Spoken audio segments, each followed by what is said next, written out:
नमस्कार बच्चों, स्वागत है आपका आज के हमारी इस वीडियो में। दोस्तों, आज हम पढ़ने वाले हैं आचार्य महावीर प्रसाद द्विवेदी जी का जीवन परिचय। बहुत ही मस्त, एकदम धमाकेदार। बच्चों, कैसे हैं आप लोग, ये ज़रूर बताइएगा। साथ ही साथ कमेंट करिएगा कि आप किस ज़िले से हैं। जी हाँ बच्चों, किस ज़िले से आप ये हमारी वीडियो देख रहे हैं, ये हमें ज़रूर कमेंट करिएगा।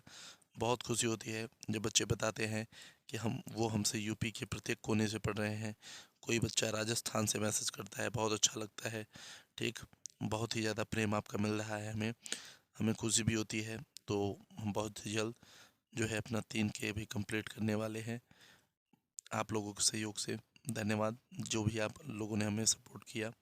सबसे पहले हम देखते हैं दोस्तों आचार्य महावीर प्रसाद जी का जो जीवन परिचय है। ठीक, अब देखिए, हिंदी गद्य साहित्य के महान लेखक महावीर प्रसाद द्विवेदी का जन्म 5 मई सन 1864 ईस्वी में रायबरेली के रायबरेली जिले के दौलतपुर नामक गांव में हुआ।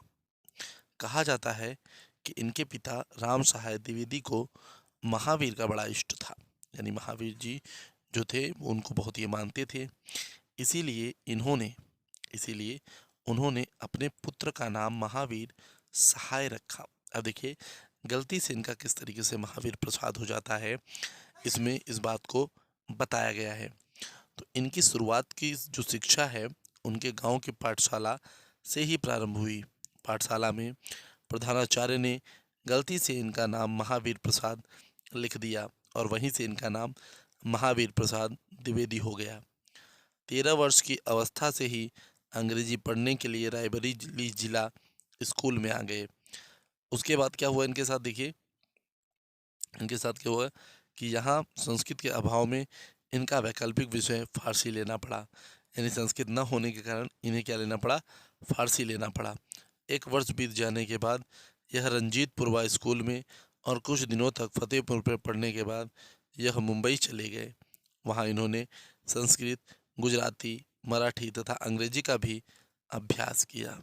ठीक बच्चा, इस बात को ध्यान रखिएगा। ठीक, एकदम आराम से।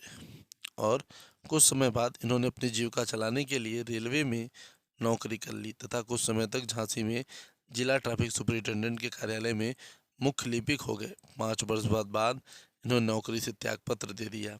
ठीक, अब ये त्यागपत्र बोला जाता है कि इन्होंने कुछ कारणों से ही दिया था।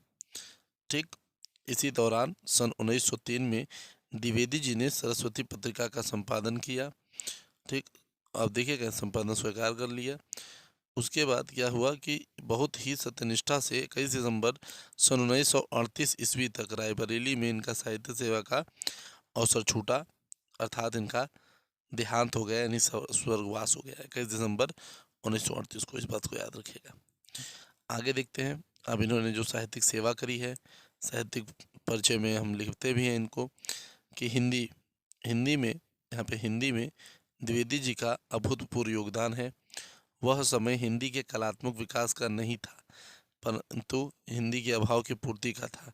ठीक, मतलब उस समय हिंदी के कलात्मक विकास का नहीं था, हिंदी के जो अभाव थे उसकी पूर्ति का समय था। द्विवेदी जी ने ज्ञान की विविध क्षेत्र, इतिहास, अर्थशास्त्र, विज्ञान, पुरातत्व, चिकित्सा, राजनीति, जीवनी आदि से क्या किया, सामग्री को लेकर हिंदी के अभाव की पूर्ति की थी। हिंदी गद्य को इन्होंने बहुत ही ज़्यादा श्रम पूर्वक संवारने का काम किया। इन्हें हिंदी साहित्य सम्मेलन में साहित्य वाचस्पति एवं नागरी प्रचारणी सभा ने आचार्य की उपाधि से सम्मानित किया। फिर इनका नाम आचार्य महाप्रसाद द्विवेदी हो गया।